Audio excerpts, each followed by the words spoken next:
वालेकुम सर। वालेकुम सलाम रहमतुल्लाह। सर, जो दूसरे मसलक के जो लोग नमाज पढ़ते हैं जी, वो तरीका किसी हदीस से साबित नहीं है ना? अब देखिए, सवाल बहुत जनरल आप सवाल कर रहे हैं। ऐसा नहीं कि दूसरे मसलक के लोग जो नमाज पढ़ते हैं उनकी नमाज में एक एक चीज गलत है, ऐसा नहीं है। कुछ चीजें ऐसी हैं जिनमें वो अपने मजहब की तकलीद करते हुए गलती करते हैं, सुन्नत की मुखालफत वहां होती है। लेकिन ऐसा नहीं है कि A to Z जो कुछ करते हैं सब गलत है। तो इसलिए किसी खास, जैसे मिसाल के तौर पर रफुल यदैन ना करना, जबकि अल्लाह के नबी सल्लल्लाहु अलैहि वसल्लम से सही हदीस में साबित है रफुल यदैन, इब्तिदा में रफुल यदैन करना, रुकू में जाते हुए रफुल यदैन करना, रुकू से उठते हुए रफुल यदैन करना, फिर जब पहले तशहुद से खड़े हों तब रफुल यदैन करना, ये साबित है सही हदीस से। और वो सिर्फ तकबीर तहरीमा के वक्त रफुल यदैन करते हैं। अब यहाँ हम कहेंगे कि वो सुन्नत की मुखालफत कर रहे हैं, उस हदीस पर अमल नहीं कर रहे हैं अपने मजहब की तकलीद में।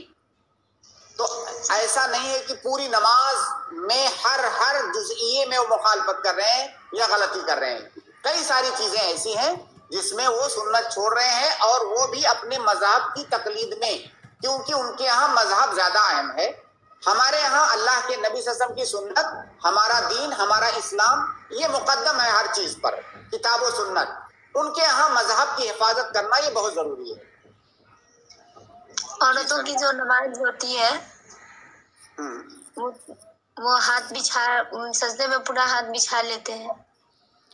देखिए बहन, चाहे औरत की नमाज हो या मर्द की नमाज हो, अल्लाह के नबी सल्लल्लाहु अलैहि वसल्लम ने कहा सल्लू कमा रअयतुमूनी उसल्ली।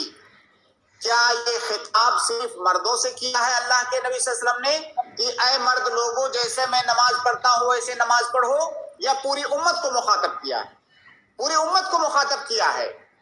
इसलिए नमाज के बाब में एक कायदा है कि मा सबता फी हक़्क़िर रिजाल सबता फी हक़्क़िन निसा।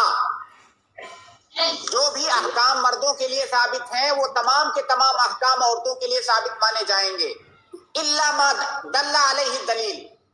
अगर औरतों के लिए कोई खुसूसियत है तो उसके लिए अलग से दलील चाहिए, मर्दों के लिए कोई खुसूसियत है तो उसके लिए अलग से दलील चाहिए, वरना मर्द और औरत दोनों मुसावी होंगे।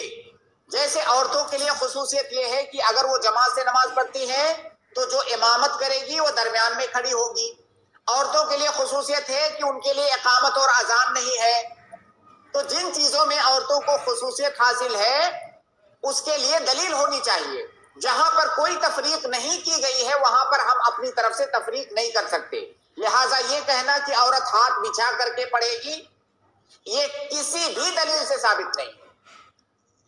जी, यही पूछना था। और सर, ये औरत एक छोटी बात और बहन, देखिए, हो सकता है शायद आपसे किसी ने बताया हो, ऐसे किसी मजहब वाले ने, जैसे वो कहते हैं कि औरत सजदे में जाएगी तो हाथ को बिछाएगी, जबकि अल्लाह के नबी सल्लल्लाहु अलैहि वसल्लम की हदीस है कि सजदा करो तो पंजे को हाथ के पंजे को जमीन पर रखो, और हाथ का ये जो हिस्सा है ये उठा होना चाहिए, है ना, और यहाँ तक कि आपके जो बगल से हाथ अलग होना चाहिए, बिल्कुल इस तरह से सटा के नहीं बैठना है, सजदा नहीं करना है।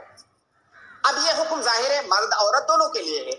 अब ये लोग क्या कहते हैं कि औरत अपने हाथ को जमीन पर ऐसे बिछाए रहेगी और सिकुड़ी रहेगी। हम पूछते हैं भाई क्यों ऐसा करेगी? कहते हैं क्योंकि औरत को पर्दा करना है, इसलिए औरत फैल के सजदा नहीं करेगी, सिकुड़ के सजदा करेगी और हाथ को बिछाए रहेगी। अब हमारा सवाल ये है कि औरत ज्यादातर तो अपने घर के अंदर नमाज पढ़ती है, बंद कमरे में।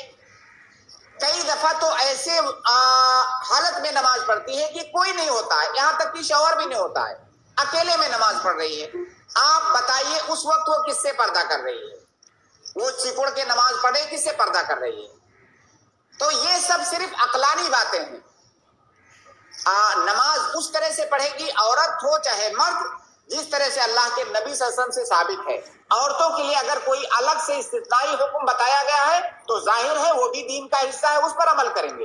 लेकिन अगर कोई इस्तिस्नाई कैफियत नहीं बताई गई है तो औरत और मर्द की नमाज में कोई फर्क नहीं। जी।